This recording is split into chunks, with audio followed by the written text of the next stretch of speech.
Okay, let's try this second example. So we're given x cubed plus 3x squared plus 2x plus 6. So we can, okay, let's rewrite this given first. X cubed plus 3x squared. Then we group this as one group, and then 2x plus 6, group this as another group. Okay, and then after that, find GCF of each group. So here we have the GCF. There is x cubed, which can be factored as x squared x. You have x squared, so we can factor the common, which is x squared. This can be considered as our GCF. Then make a parenthesis, and after that, divide its term. So we have x cubed divided by x squared. Using the lobe exponent, we just subtract the exponent. So what is left is x to the power 1, or simply x. Then plus, so this is plus.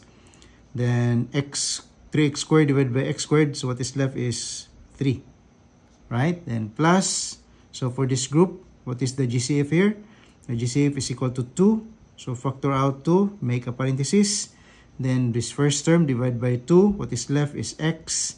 Then second term divided by 2, what is left is, or the quotient is 3. Okay, now you examine the resulting new groupings. So we can consider as one group, another group, or considering this sign, this operator, then we can consider this as one term, another term. So look at what is common on its term. So we can find x plus 3 on this group or this term. We also have x plus 3 on this group or in this term. So factor out common, which is x plus 3. Put it inside a parenthesis, then make another parenthesis. Okay, so this first group or first term divide by this. So what is left? Only x squared. Then we have the sign here plus. Then another group or another term, divide this by x plus 3. So what is left is only 2. So these are the factors.